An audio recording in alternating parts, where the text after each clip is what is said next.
Good morning to you all again. Delightful to be with you again on this cold morning. I want to just acknowledge the fact that so many Lewinsville people were present yesterday at the Reformed Institute convocation. Really quite a large number. And I'm going to just say that I thought the address yesterday was just exactly what I hoped it would be. And I'm going to respond to it next week. There's a lot of grist for my mill in that talk, and I will, as I say, come back to that when I try to draw some of the themes of these four talks together. So that's the final presentation next week. Today I want to talk about somebody who had a career that would have been unthinkable before the civil rights movement of the 1960s. She had a career that was certainly made possible by that development and all the things that I tried to talk about last week in connection with Gay Wilmore's career. She was the first Black woman to be ordained in the what was then the UPUSA. First Black woman to be ordained, therefore, ordained as a minister of word and sacrament in the white Presbyterian world.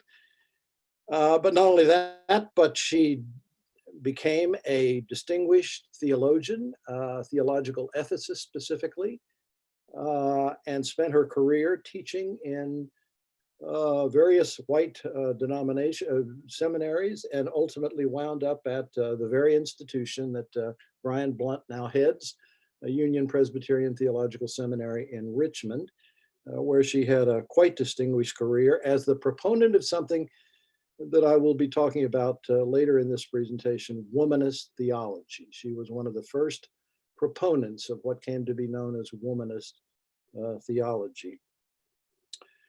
I will be talking first, before I ever get to her life and her times and her views, about the phenomenon of Black theology, because that's the platform on which she speaks. You may remember, if you were here last week, that I made brief passing reference to that idea, that phenomenon, at the end of my presentation, and I did not develop it. And so now, in this presentation, I want to talk about the phenomenon of Black theology. And I will have to say, I will just scratch the surface. That's one of the things that is striking to me about adult education in churches, having done it for so many years, is that you just really get into it in the 45 minutes that's available to you if it's a serious subject. And if you are interested in this topic, certainly I can give you leads to pursue it in other ways. By the way, let me just say parenthetically, there is that talk that I referred to last week coming up this Thursday night on Gay Wilmore's thought as a sort of form of Black theology. I encourage you to register for that and participate in it as well. Our church has provided a link for you to be able to do that. First, then, Black theology. This term, this idea, is a legacy of the 1960s. You didn't get it before that. You didn't hear about it before that. Which is not to say that there were people who were Black who were doing theology in the period before that. You could say, and this is going to be one of my themes next week, that as you look back over the history of Black Presbyterians, more broadly Black Protestants, more broadly Black Christians in the United States, that all the way along there has been developing a certain kind of theology in these churches, in the Black, both in the preaching, but also in what I'm characterizing in these talks as the public witness.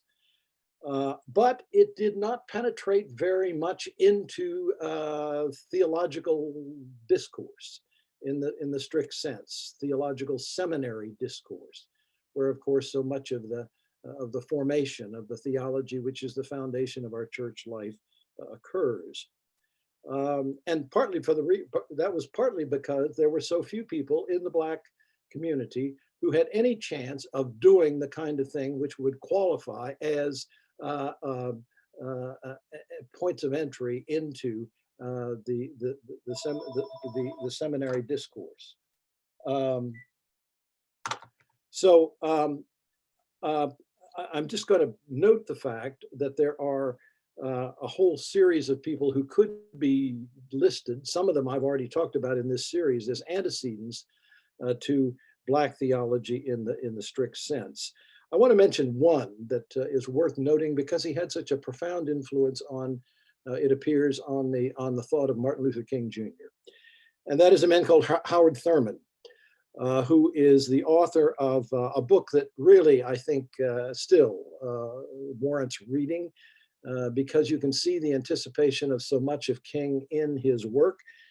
He was the dean of the chapel at Boston University in New England, where, of course, Martin Luther King Jr. did his theological study, his advanced theological study, I should say.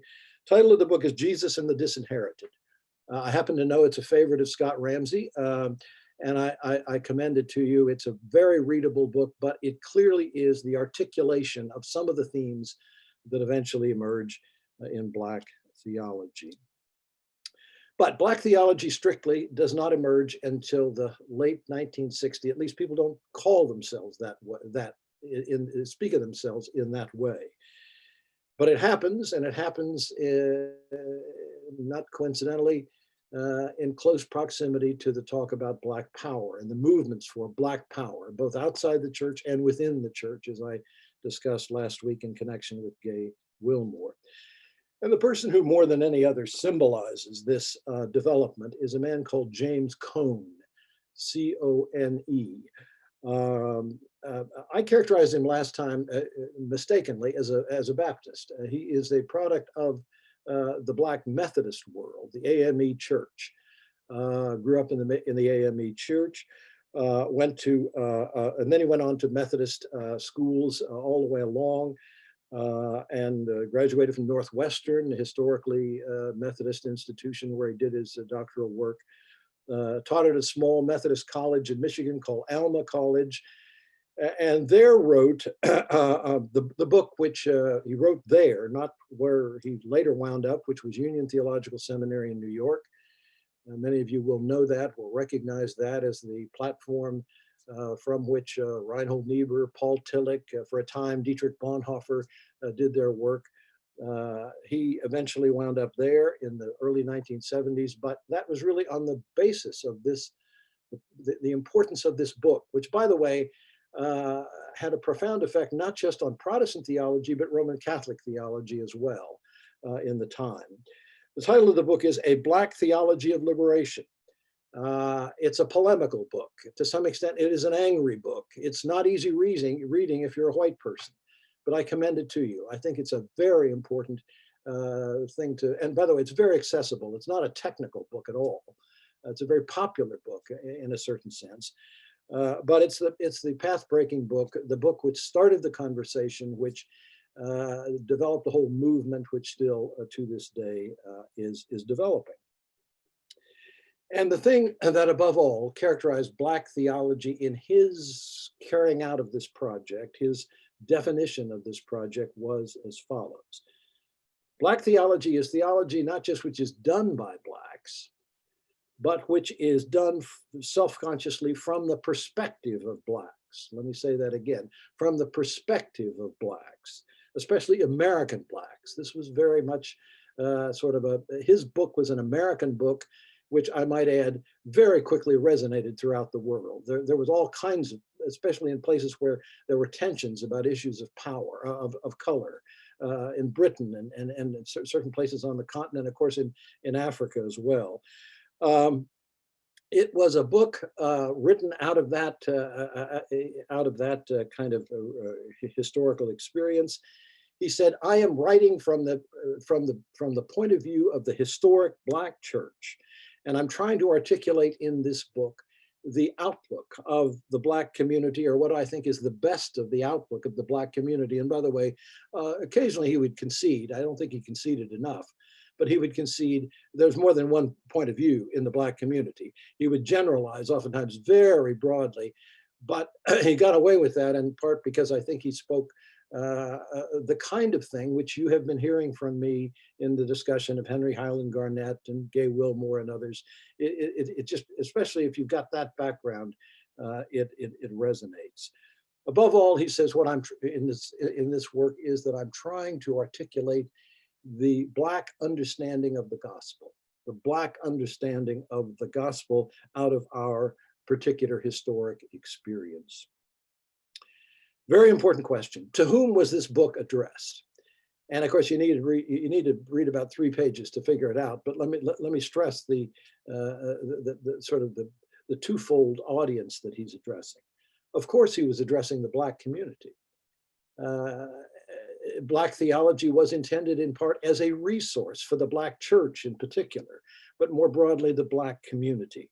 And by the way, at a time when there was real ferment in the Black community about whether Christianity was a white man's religion. You may remember the Black Muslims, those of us who lived through this, who were just saying flatly, Blacks should forsake Christianity because it's a white man's religion, which is a tool of oppression. And in part, Black theology is a response to that.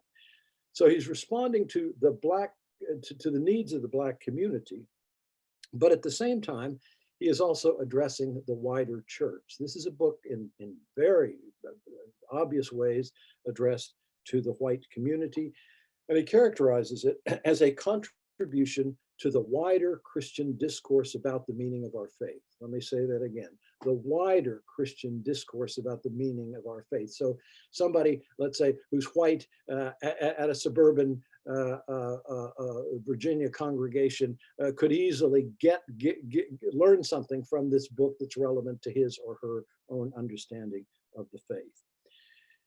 Now, immediately, I want to say within seconds of the publication of the book, it was controversial. It was hugely controversial, and it led to fiery polemical exchanges in the seminary world, but more broadly in the wider culture and within the Black community, by the way. It was not embraced by a lot of people in the, quote, Black church. Interestingly enough, the AME, the Black Baptist churches were very nervous about this. And picking up on a theme that I raised last week, it was much more sympathetically viewed by Blacks in the white denominations. I emphasized that point last time, and I want to keep emphasizing it because it really is an emerging distinction and even a divide in this period. Why was it a source of controversy? Probably any of you could say what I'm about to say, but let me summarize it really quickly. Critics said the Christian gospel is in principle universal in its reach. Christian gospel is in principle universal in its reach. It is meant to speak to every man, every woman in the human race. That's why we have missionaries. That's why we have evangelism. That's why we're constantly reaching out, because it is in principle universal in its reach. The critics then went on to say, it doesn't a Black theology imply that at the very least the gospel means different things to different people, and might it be appropriate to read into this a kind of exclusionary tendency that Blacks somehow are privileged in the eyes of God. And then the kicker in all of this, one particularly distinguished theologian said flatly, this is racist. Black theology is racist. How is it different, he said, from what was the German Christians did, and the German Christians were a movement supporting Adolf Hitler. How is it different from what the German Christians did when they developed their Aryan theology? Their Aryan theology, which of course privileged white experience in a certain way. Now, I pose that criticism in order to get to the heart of the issue, which was really articulated, it was in the book, but even more in the aftermath as Cohn and others tried to respond to this challenge. And in just a few words, believe you me, I'm going to be long-winded, but I could be more long-winded in trying to explain this. So let me try, in a few words, let me try to say what I think the gist of the heart of of the response was. As true as it may be that the Christian gospel is in principle universal in its reach, in practice, it is always articulated and received from some particular human point of view. Let me say that again. Even though in principle it's universal in its reach, in practice, it's always articulated from some particular point of view, and it is received by somebody with a particular point of view, a particular gender, a particular race, a particular, etc. And so it's a bit artificial to say it's universal in its reach, full stop. It is certainly not humanity in the abstract that receives this message, or for that matter, articulates this message. And what I want to stress, Cone would say, and did say, is that what has not been always well understood, especially by white, that is European Christians, is the following. For much of the history of the development of Christian thought and practice, and he even said at one point, especially since the time of the Reformation, one particular human experience has been privileged in Christian thought and practice. Let me say that again. Let me state it a little more broadly, one particular kind of human experience has been privileged in the thought and practice of the Christian church. And that is the white European experience. People who have been drawing upon, have been Europeans themselves, or European descendants, have been Europeans themselves. They've been drawing upon European civilizational resources, and they have been speaking out of the perspective, out of the life situation of white people. And not only that, but it's been very easy for them to slip into the following assumption, which is evident, Cone said, even in the practice of missionaries, indeed sometimes especially in the practice of missionaries, and that is what is white and European is normative. Let me say it again, what is white and European is normative. Now, whatever the benefits of that may be, he said, just think about all the ways in which European theology, European ideas, European liturgy, European music has shaped our historic Christian experience. Whatever the benefits of that may be, it has had some limits. It was being very gentle with that. It has had some limits. Indeed, a little later, he said in one exchange, it has imposed very serious costs on the rest of the Christian community, especially those of us who are people of color. Why? Because, like any particular perspective, this white European perspective involves the ability to see certain things and not to see other things. Let me say that again. The ability to see certain things and not to see other things. He, by the way, made a broad point about that. He said every particular human perspective enables people to see certain things well and not to see other things as well. And he said in the case of white Europeans, people of that descent, all too often what it has meant is that it has blinded them to the sin in their own experience, He said they have found, and he said, now I'm going to be very specific, and that is they have found it very difficult to face up to the sin of racism. He says it's no accident that white Europeans have tied themselves in knots in thinking about the relationship between the Bible and slavery and segregation, because they have a kind of blind spot here. They have a kind of blind spot with respect to how evil, how contrary to the will of God racism is. So, he said, much of Christian theology, much of Christian practice stands in need of correction on this crucial point. And the crucial point, of course, was, you might say, the theology and ethics of race. On this crucial point, white theology, white church experience, white practices stand in need of correction. And he says, that's what Black theology is all about. Black theology is particularly well suited to provide a corrective to the problems of bias and blindness, which have all too often been evident in the thinking of whites. Or to put it positively, he says, because of our victimization, Sometimes Cone came very close to suggesting that victimization was providential. He didn't quite say that, but there's a kind of element of that in some of his thinking. He says, because of our victimization, because of our historic victimization, terrible as it was, as it has been, it continues, of course, he says, it puts us in a position to understand something about the Christian gospel, which whites all too often have neglected. They haven't been entirely oblivious to it, but they have neglected it. And that is that first and foremost, the Christian gospel is a message of liberation. First and foremost, the Christian gospel is a message of liberation to those who are oppressed. He said, this is not a peripheral theme. This is not a sort of a minor theme in the Bible. This is, he goes so far as to say, this is the heart of the message. And our task as Blacks is to enable white people to see this, enable them to see it in a way that they previously have not appreciated and certainly have not acted on, He says, if we are successful in this, in articulation of this, if you will, Black, and more broadly, he would say occasionally, this is not just a Black thing, it's not just a people of color thing, although people of color have been particularly victimized, and so they're in a good position to see this. But he says there have been other poor, downtrodden, oppressed peoples across the face of the earth. They too are in a position to see this, but we, especially in the American experience, are in a particularly good place to be able to see this. And if we do our job well, he says, two things will happen. This is what we are aiming to do. This is what Black theology is designed to accomplish. One is to enlighten and empower the Black community.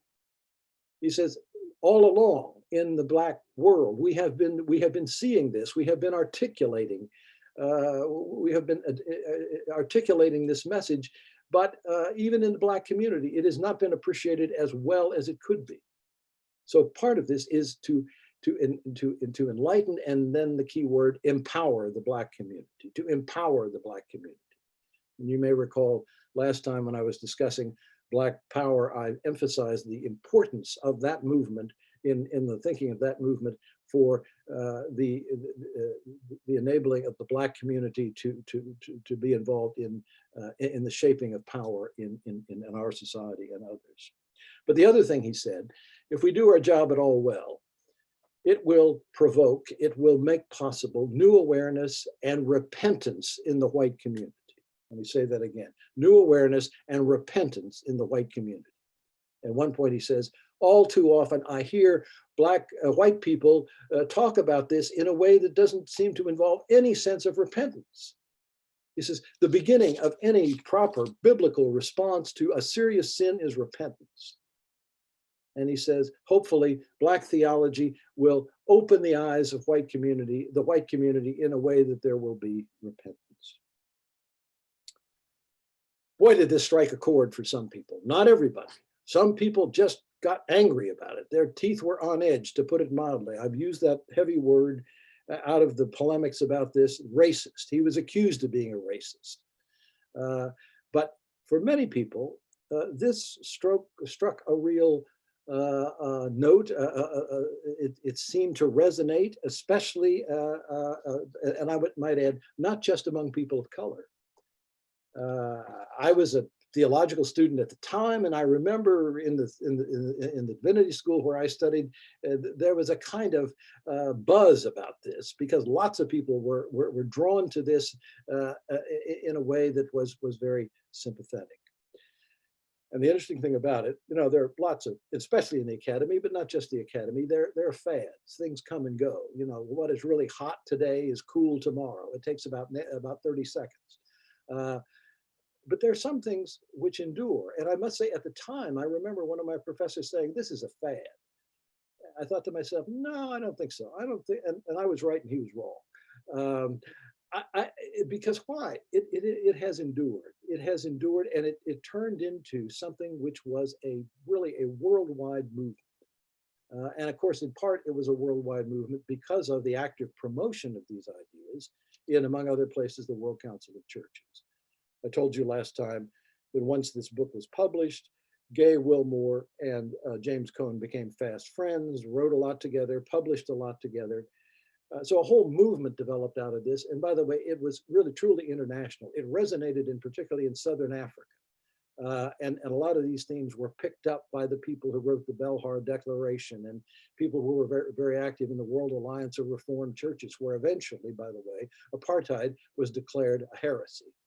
And I remember when Alan Bosak was here for the Reformed Institute convocation, Bosak told us that he thought that the declaration of apartheid as a heresy by the World Alliance of Reformed Churches had an important political effect, because so many of the people in South Africa, white South Africans, were people who'd long been part of Reformed churches of one kind or another. And the other thing it spawned was Black studies in theological seminaries, which I'm about to get to. All sorts of variants of Black theology in special Black studies programs began to develop.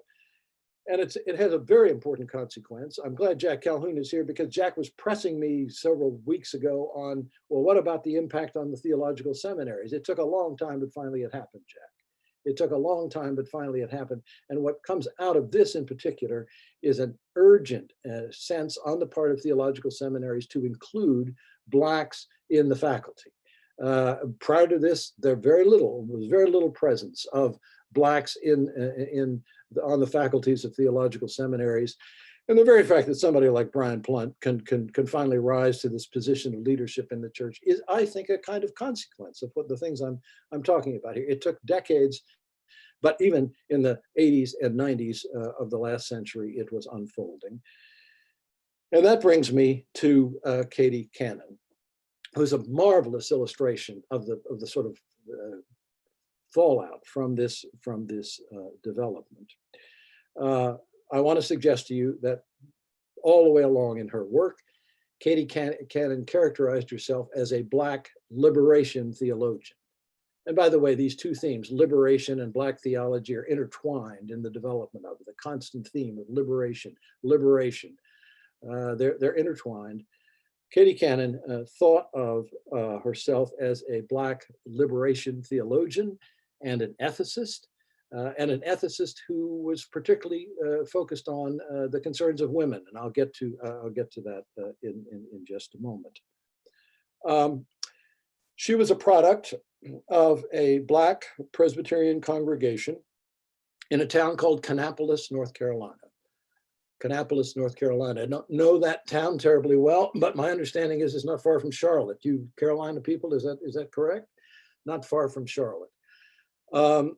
She says the following. It's so interesting about, as you read about this. I told you about how Gay Wilmore became a Presbyterian, mainly because of a church building.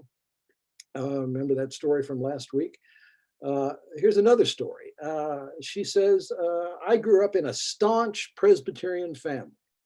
Staunch Presbyterian family. But, she said, it was a different kind of Presbyterian. And what was she talking about? She was talking to a white audience when she said this. It was a Black Presbyterian church. And she said, we had our own way of being Presbyterian. She said, I consider that Black Presbyterian congregation in which I grew up to be very much a part of the, quote, Black church, unquote. She said, we had everything about it was Presbyterian, but it was Presbyterian with a kind of Black flavor to it. And she said I'll never be anything other than appreciative of the nurture I got in the life of that church as I grew up. She said, my church was very self-consciously Black all the way along. And in part, it was very self-consciously Black because this was a highly segregated community, a highly segregated way of life. She said, as a little girl, there are all kinds of signs of things I couldn't go, water fountains I could not use. She said, I could not go to the YMCA. I could not swim in the swimming pools. I could not do this. I could not do that. And she said, my parents were so offended by the quality of the segregated school to which I had to go that she said they took me out of that school and put me in a local school that the Lutherans provided that enabled Blacks and whites to go to school together. And she said that was very important in my life. She said, the kind of education I got there, I'm not sure I would have gotten anything like the same quality of education in that terribly inadequate Black segregated school. She went to Barber Scotia College in North Carolina, historically one of those historic Black institutions founded by Presbyterians.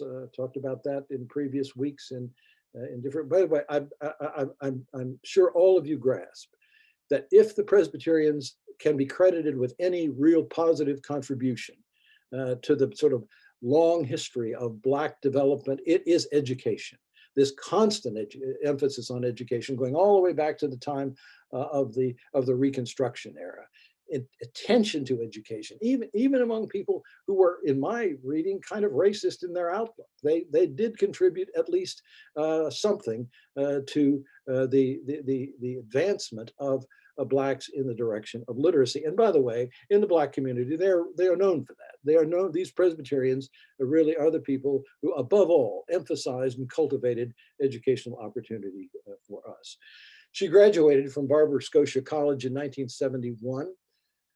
I will, in just a moment, come back and talk about the kind of epiphany that she had at the time of Martin Luther King's assassination in 1968, which really is a turning point in her life. But let me go on to just briefly sketch the rest of her life, and then I'll come back and talk about that more in a moment. She graduated in 1971, as I said, and immediately went on to theological seminary.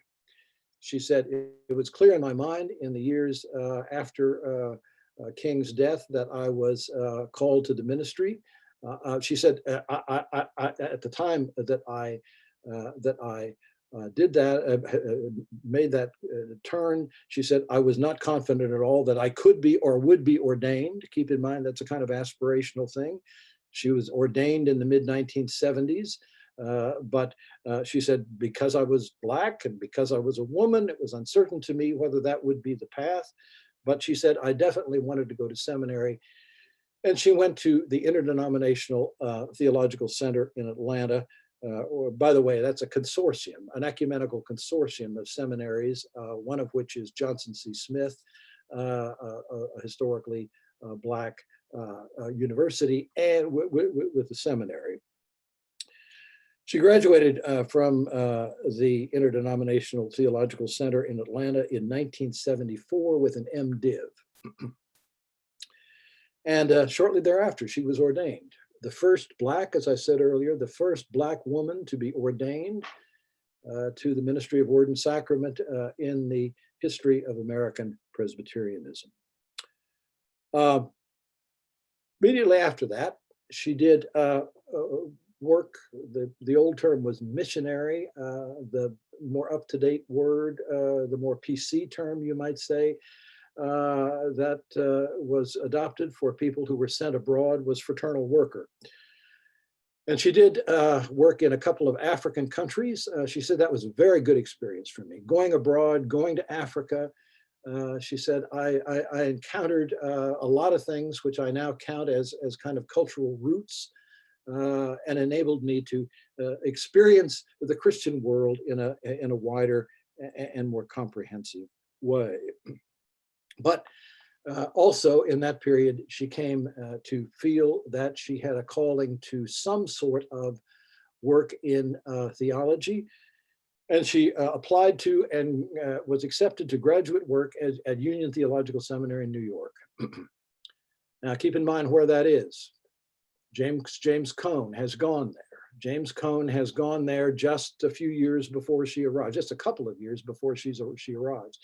And she says, from the start, I was aware that to some extent I was going to be under his influence. She also came under the influence of a white Presbyterian woman, Beverly Harrison, who was an important figure in feminist theological ethics. And you can just see in her work the sort of merging of those two themes, Black liberation theology and feminist theology. Her dissertation, which was published as a book with the title Black Womanist Theology, I commend that to you. It's a short little book. It's very well written, very clear. If you're interested in the themes I'm talking about here today, It's available. I encourage you to take a look at that. Black Womanist Theology, published in 1988. And that is important in a number of respects. She was one of the first people in the Theological Academy to use that term womanist. Let me say that again. She was one of the first figures in the Theological Academy to use that term womanist. And my guess is that was the result of many conversations with Beverly Harrison about being Black in relation to the what she would say later is the white feminist movement. That distinction oftentimes is made in her writing on the relevant subjects. She graduated in 1983 and immediately began a successful and I would say very distinguished academic career, a little bit like Gay Wilmore in the second phase of his life, when he taught, you may recall, at a number of predominantly white theological seminaries. She did the same thing, taught along the way for a short time at a couple of interesting colleges. She taught briefly at Williams College in New England, and also at Davidson College for a brief period. But for the most part, she was in theological seminaries, teaching theological students, and oftentimes was a kind of gathering force for Black students. And by the way, somebody who was very anxious to attract Black women to the ministry, and wherever she went, typically played the role of mentor to those folks. But her longest stint by far was at, as I mentioned at the very beginning of my talk, Union Presbyterian. It was called Union Theological Seminary in those days, eventually came to be known as Union Presbyterian Seminary in Richmond. She was there almost 2 decades, excuse me, from 2001 to 2018, when that was the time of her death, her untimely death to cancer in 2018. And while she was there, she was the guiding force behind something called the Center for Womanist Leadership, which in the Presbyterian world has become a rather important gathering point for particularly African-American women who are interested in ministry. Now, having said all that, let me now go to this term, womanist theology. What is that all about? And why did she feel a need to characterize herself as a Black womanist theologian? And by the way, there are literally a dozen of these figures in important positions now in the theological academies throughout the country. The first thing I want to say about it is that it is a form of Black liberation theology. Gay Wilmore says in a wonderful essay on this that in the book I've already referred to last week, I referred to one of his books, Pragmatic Spirituality. I commend that book to you. Wonderful book of essays. In that he has a very good kind of interpretive essay as a church historian on this phenomenon of womanist theology. And what he says about it is the following. He says, I think of it as a kind of refinement of the Black liberation theology. The generation of James Cone laid the foundation, and then like any good movement as it develops, there are refinements and further developments. And he says, Katie Cannon was one of the pioneers of the next stage in the development of this movement, building, to be sure, on the foundation laid by the generation of Cone. Now, I'm going to get more to the details of that in just a moment, but I want now to intrude into this conversation the story of her becoming self-consciously Black. And it's a wonderful story. By the way, there are a lot of clips of her available online, and you just call up Katie Cannon and you get YouTube speeches and so forth. And I came across one that I thought was just so interesting. She was speaking at one of these womanist conferences, womanist theologian conferences, and she says the following. When I ended my freshman year at Nova Barber Scotia College, she said, in the spring of that year, Martin Luther King was assassinated. And she said, that was like a bomb exploding in my life. And it was not a good bomb, at least at first. I can't tell you how distressed and how oppressed I was, how distressed and angry I was, and so forth. And then she said, as I began to gather myself, it just shaped profoundly the rest of my life, that event, that particular moment. She says, that was the day when I ceased to be a Negro and became a Black. That was the day when I ceased to be a Negro and became Black. My life changed. She said, I grew an afro. I began wearing a dashiki. And I began reading. She said, previously I had not been doing this. I'd been reading, the regular curriculum, but I began reading Black authors in a serious way, all the way from Frederick Douglass to Ralph Ellison. I was reading, and she said, voraciously, I was reading all these Black authors. And she said, it was not long before I was self-consciously Black in a way that I had never been before. Self-consciously Black in a way that I had never been before. And then she says, just in the middle of all that, she said, I think it was my sophomore year, maybe my junior year, I can't remember. Actually, it was close to her senior year, I think. This book by James Cone appears. And she said, that spoke to me like hardly anything else in my life had ever spoken to me. That theology, Black liberation theology articulated by James Cone. She said, it just spoke to my heart. And as a result of that, everything began to take shape in my life. Now, what is womanist theology with that as background? She said, above all, womanist theology is an attempt to articulate theologically the experience of Black women. Say that again. It is an attempt to articulate theologically the experience of Black women. And she says that means taking into account things which have been neglected by both Black male liberation theologians and white feminist thinkers. Let me say that again. It's an attempt to take into account things which have been neglected or not taken into account adequately by Black theologians, most of whom have been male, and at the same time, white feminist thinkers, including those who are theologians. Well, what does that mean? Well, throughout her writing, and especially that book to which I referred, she says over and over again, all Blacks have experienced throughout the history of this country an enormous amount of oppression, an enormous amount of victimization. All Blacks.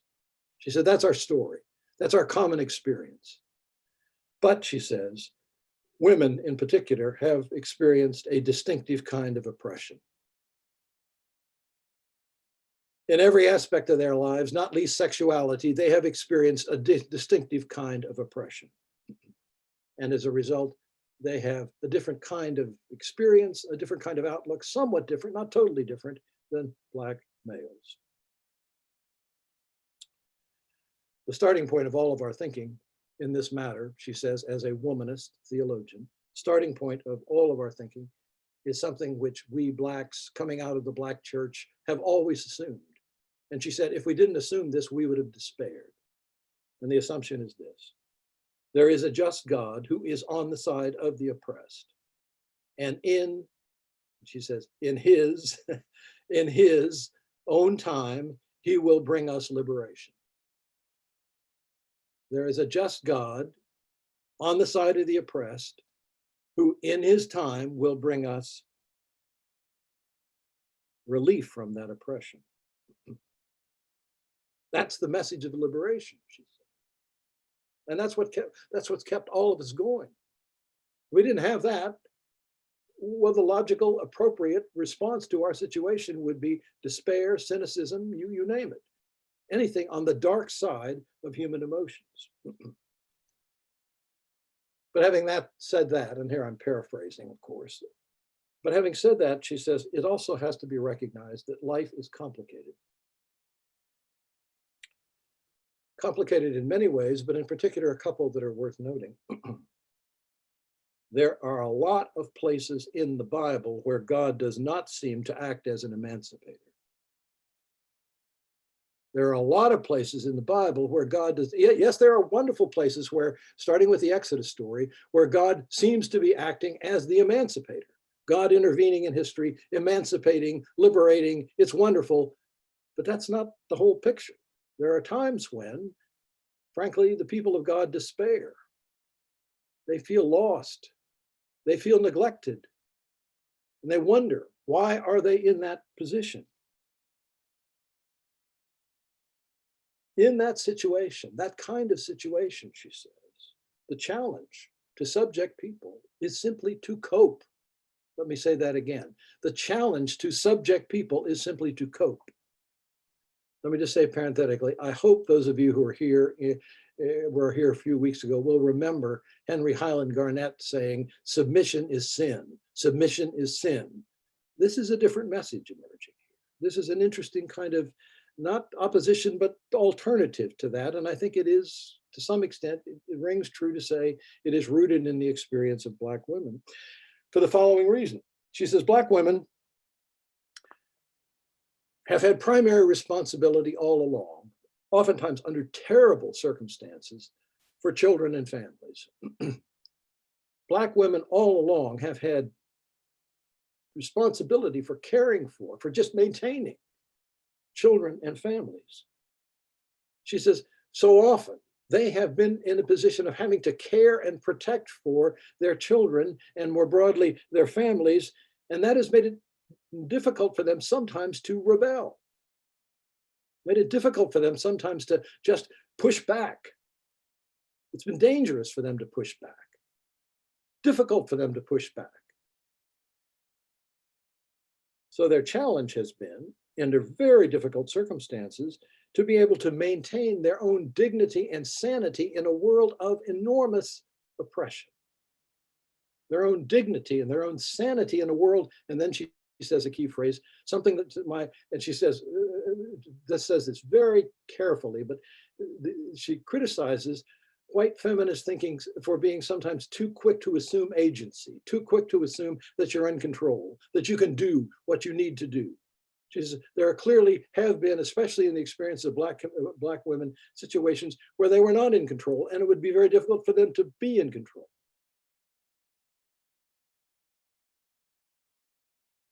She says the remarkable thing about the experience of Black women in particular has been that they have been able to maintain their dignity, their balance, their sanity, and their faith in circumstances where they had so little control.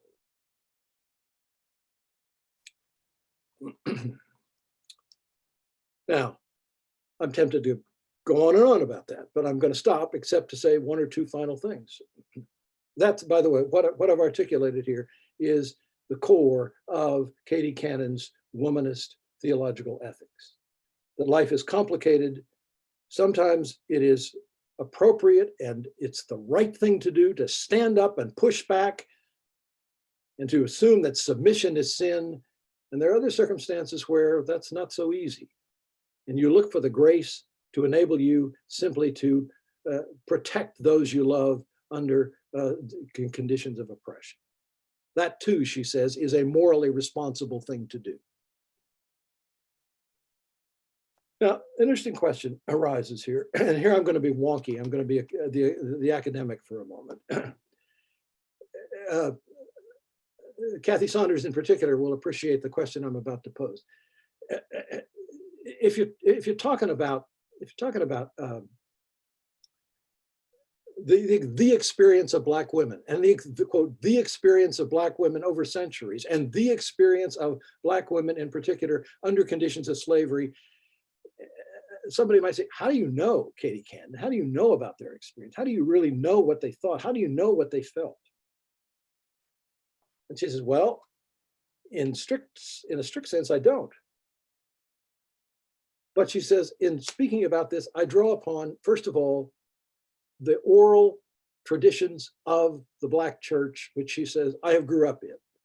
She says, we have been told stories. We have had a long narrative given to us in the life of the church, woman to woman in particular, which she says, I know about this in part through that, and I believe intuitively the truth of most of what I've been told about my grandmother and great-grandmother and so forth, experienced and thought.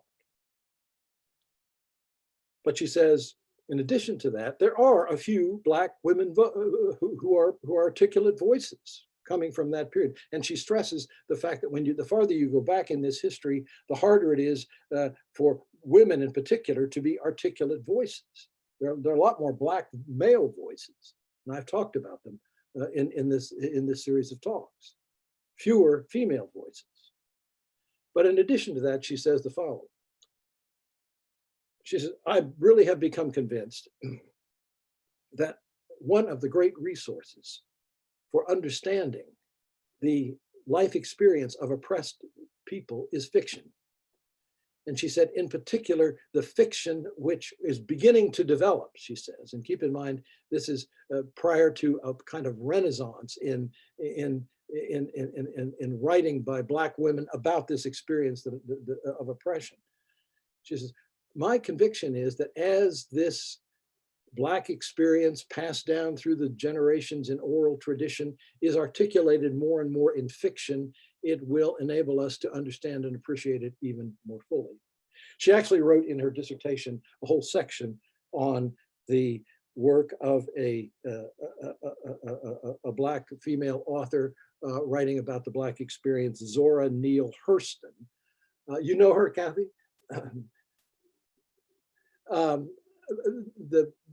And she treats her as a kind of paradigmatic example of the resources available. And by the way, this woman, Hurston, was part of the Harlem Renaissance, who was treated very badly initially by male Black authors. The famous ones had snotty things to say about the quality of her writing. Alice Walker, the great Alice Walker, wrote an essay recently as part of in the time period when Katie Cannon was latching onto her as the importance of this author. The last thing I want to say, and here I will stop, is that in the struggle over the shape of Black studies in the academy, not just in theological seminaries, that took place in the latter part of the 20th century and on into the 21st century, Katie Cannon had a very distinctive role to play. As Black studies developed, there was a tendency among Black studies scholars to say, we should, as much as possible, rely exclusively on Black resources in order to develop our arguments, to develop our ideas. That's a predictable outcome, you might say, in Black studies as things developed. And there was another sort of strain which said, no, we need to draw upon all the resources that possibly could be available to us, white as well as Black. And Katie Cannon was clearly in the second camp and argued for that style of thinking in the pursuing womanist ethics. Now, Kathy Saunders, I have not gone to the bitter end, so we have a little time for questions and comments and rebuttals. The floor is open. And Adrian has had his hand raised for a little while, so Adrian, you are first. Thank you. At the end of last week, in the discussion, there's some reference to events relevant to all this occurring in God's own time, and we don't understand God's time, but just that concept. And then today, we're talking here about the two different approaches. One sort of a coping mechanism you're talking about, and if not submission, agreeable submission, and just making do as best you can during these periods of struggle, versus proactive challenging. Those two. That got me thinking, why isn't what our slaves here for the last 400 years, whatever it is, going through, why doesn't that in God's own time sort of apply to that in the same way that it applied to the chosen people who were off to Babylon and who were off to Egypt? And in God's time, this will be taken care of. And it's not necessarily our responsibility to do it. That doesn't mean coping, submission versus activism, one or other is, but it just sort of gets me to this sense of how does God's, that doesn't help a whole lot if you're a slave. I understand that. But it does seem relevant to what we're talking about, that eventually God will take care of this. Thoughts? Is it too simplistic? I don't know. Well, I think you put your finger on one of the great theological issues that arises in connection with this.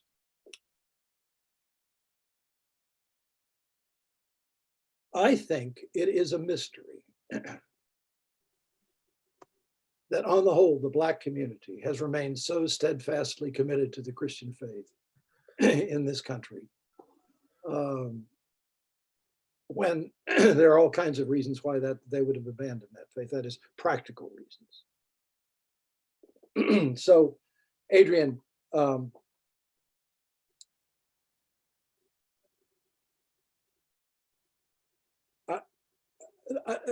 could say a whole lot here, and I'm going to give another lecture, and I'm going to resist that temptation. You'll get that next week. You'll get that next week. But I just want to say, I think in God's own time, which is a central theme of Black theology, especially in the period, in the first phase of this, and they come back to it from time to time, is a concept that needs unpacking, and we need to think it through. So I'm gonna just say, I'm gonna leave it at that for the moment. Yeah, let me just add one thing to that, and then we get to Rob. When I go into the city, as some of you know, I do fairly regularly, and I meet and talk to a variety of particularly Black women. They are some of the most fervent, dedicated believers in Jesus and Christianity that I run across. And they bear horrible challenges. But, and the point you just made, Bruce, how can they do that? They don't have time to go out and to be proactive and challenge the system. They're just trying to get their kids and their family safely through the day. But they rely very heavily on God's faith and that it'll all be okay someday. And they actually sort of say that. So that's just a small microcosm of that bigger problem. But some of you others, I actually seen it play out. So that's all.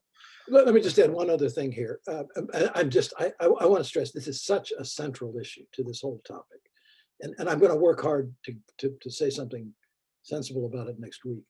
But I want to stress one other thing.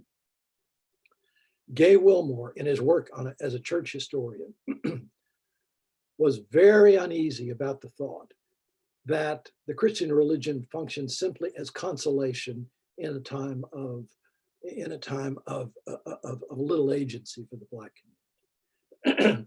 He thought that was a kind of mistaken view that had been imposed upon the history of Black Christianity by secular thinkers who just really didn't understand the internal spiritual dynamic. And you've described it to some extent, Adrian, in your last comment.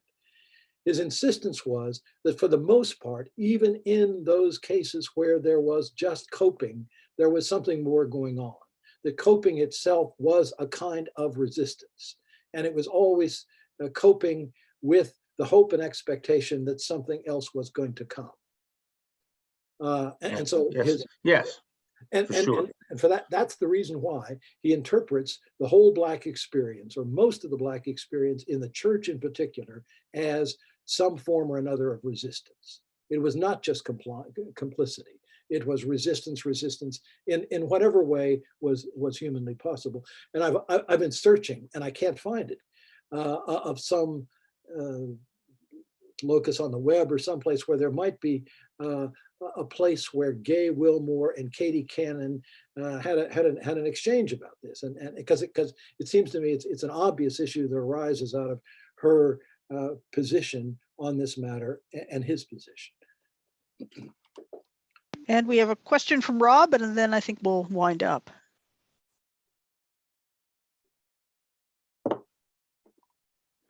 First of all, unmute. Interject a quick comment first for the question. Yesterday, I think it was, I read a column, it might have been Perry Bacon, anyway, about the subject of the column was the failure of the voting rights bill in the Senate.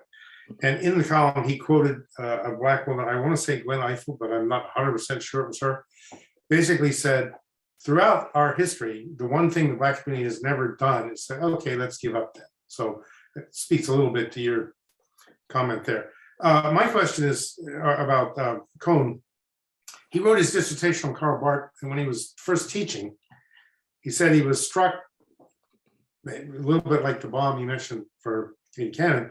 He realized that Karl Barth didn't have anything to say to Black students coming from the cotton fields of Mississippi and Arkansas. Do you know whether in his later work, because his career as an academic, he referenced much or was involved much with the traditional white theologians that we have spent so much time with over the years at Lewinsville and elsewhere? And whether he ever commented on that, I mean, would he have argued that Karl Barth has not much to say to the modern Christian community, do you think? Yes, he would say that, and I think he was wrong. He's very critical of white theology. And let me cite the example that just got my juices going. In his book on the lynching tree, there's a long chapter on Reinhold Niebuhr as somehow inadequate for in his response to the racial challenges of his day, the 20s, 30s, and 40s. And it just didn't ring true to me. And I've looked a lot into that part of Niebuhr's thought. That Niebuhr was both Niebuhr's, but in particular Reinhold Niebuhr was one of the people who argued very strongly for change on this area and actually for some degree of activism on the part of the Black community, and anticipated, I think, in his writing, some of the stuff that we find in Martin Luther King Jr. But Cohn just really had it in his mind that fundamentally white theology, especially since the Reformation, including figures like Karl Barth, Reinhold Niebuhr, even Bonhoeffer, were inadequate because they did not take into account the phenomenon of race adequately.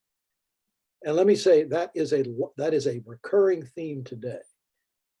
I just heard online. I just heard a talk by a Black theologian who basically said the same thing in 2021. So it continues to be, shall we say, a theme in that current of thought, and that's a part of it that I don't agree with. And by the way, those of you who were there yesterday for the Reformed Institute presentation, it was interesting to hear Brian Blunt, Black man, basically affirm the Reformed tradition's relevance to this problem. So he represents the other side of that equation. Now, I would have been surprised if the president of a essentially white institution would have taken a different position, but that's the position he took. Well, I think we are at the end of our time for today. So thank you very much, Bruce. And I gather we will have some wrapping up and tying together next week. Yes, ma'am. We will look forward to that. Thank you.